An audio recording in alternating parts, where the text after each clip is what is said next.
for more on the APC National Convention this Saturday, the governor of Ogun State in southwest Nigeria, Dapo Abiodun, joins us now in the studio. Thank you so much for joining us on the news tonight, Mr. Governor. Thank you very much. Glad to have you. Let's begin with the elephant in the room. There's so much controversy, barely 48 hours to your convention.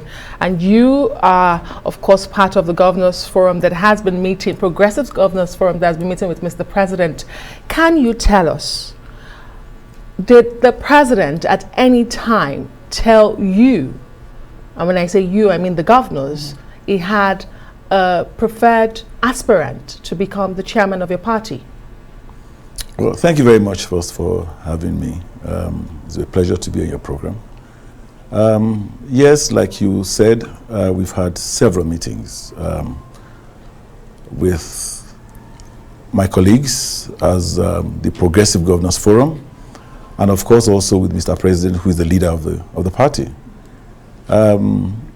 As we all know, our president is a due process person. He's someone that believes in due process in everything he does. And at no point in time will the president attempt to foist or force any persons on the party. He's someone who respects all the law of democracy and democratic principles.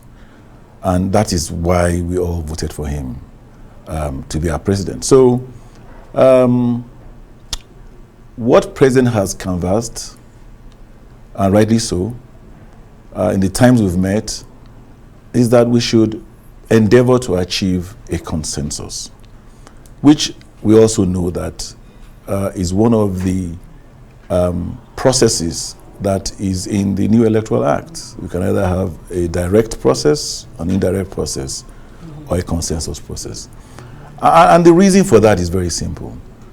Because by the time you achieve a consensus, and I'm sure you know that the meaning of a consensus is that process which has ensured that all other aspirants have now resigned their position to run.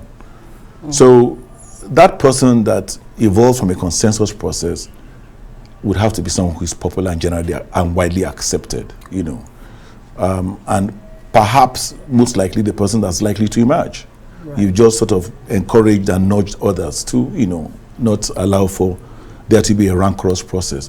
So Mr. President, as the leader of the party, has continued to encourage and advise us to ensure that we manage this process, to ensure that we ensure the person who emerges, you know, emerges through a consensus process, because it will also make for a faster convention as well. Understandably so, but it looks like the position of the chairman, you know, for the APC might just tear the party apart if it's not handled with utmost care. You have the governor of Ogun State, Fayemi, who has outrightly rejected a consensus arrangement. He says, look, let the field, you know, be wide open for everybody to contest. And when you say that the president is a due process person and he's opting for consensus, some are saying consensus might just be another name for imposition. So where will this whole consensus, where will it take the APC? And more importantly, where will it take Nigeria? Well, let me tell you that I don't understand why anyone would interpret consensus as imposition. Because again, let me remind you, for as long as there's one person standing that says, I want to contest, would have to vote. So Mr. President has at no instance insisted that we must impose any aspirant on anyone.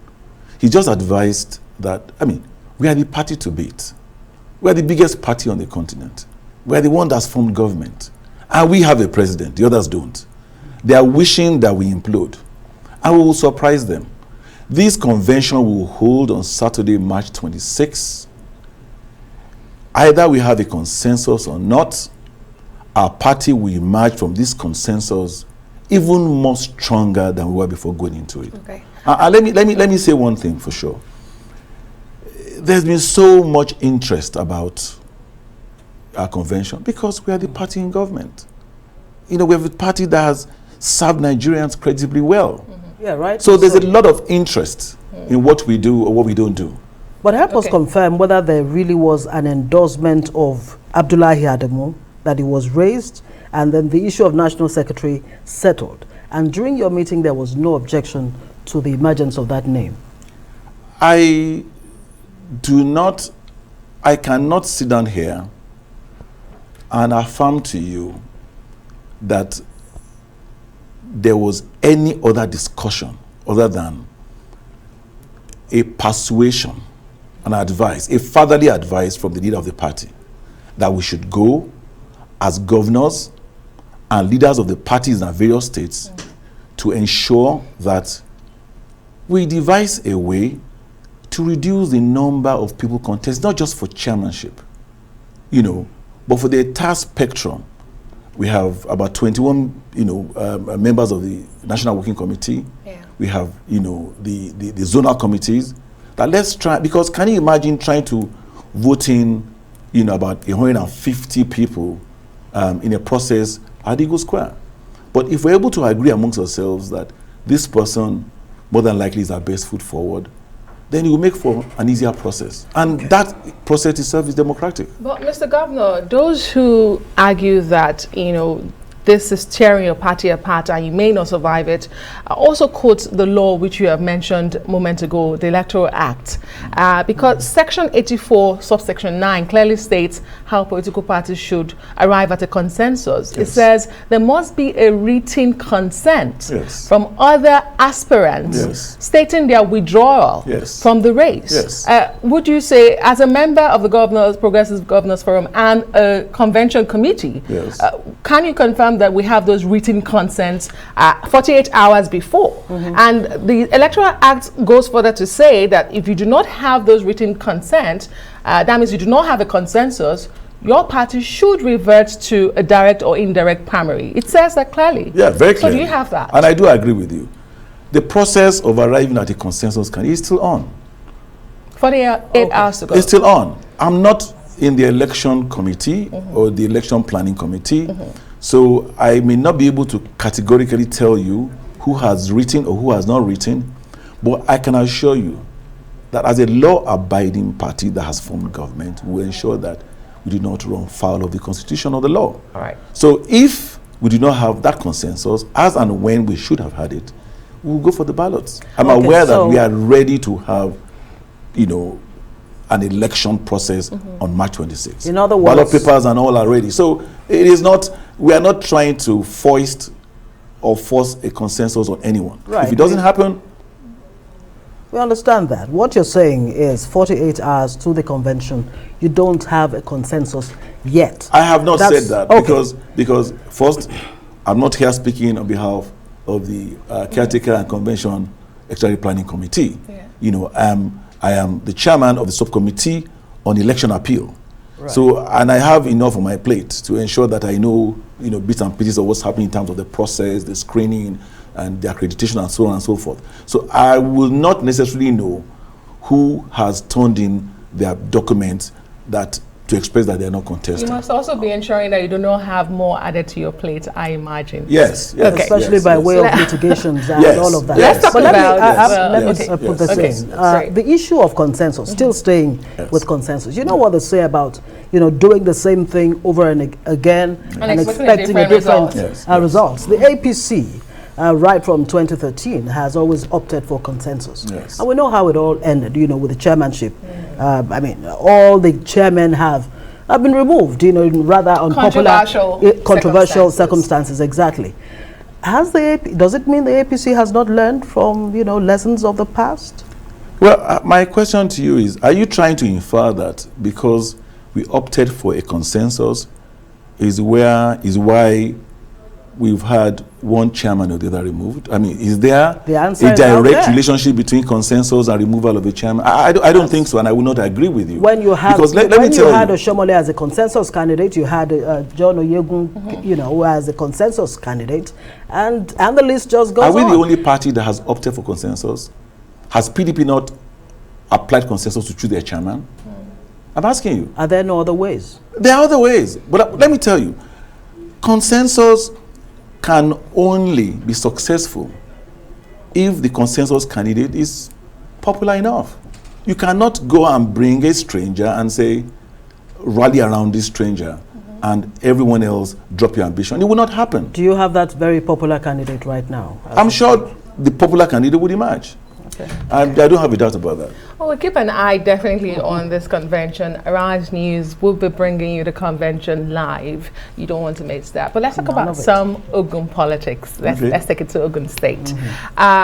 Your state is rated Nigeria's top investment destination. Indeed. And would like to know, would you attribute this feat to your background in the private sector? Or is there more to it? And how challenging has it been for you? Well, thank you for that question. Let me say that Ogun State by Providence is the only neighbor that Lagos has. Lagos has Ogun State as its neighbor and then has the Atlantic Ocean. And that is a competitive and comparative advantage over every other state. That explains why we're called the gateway state. We're the gateway to this country's prosperity. We like to address ourselves as such. Now, because we are the closest to the 5th largest economy on the continent, it means that we are also the expansion corridor for Lagos. So we have the land. We're about 16,000 square kilometers in size. We border Lagos, we border Benin Republic, we border Oyo State, we border Ogun State, and we border Ondo State. Now, we are the closest to the busiest port in Nigeria, to the busiest airport in Nigeria. Lagos is the financial capital of this country. So naturally, you find out that companies that want to set up manufacturing concerns want to be as close as possible to either the airport or the seaport, and also to market. And Ogun State naturally offers that, being the gateway state. When I assumed office, we were very clear about our vision.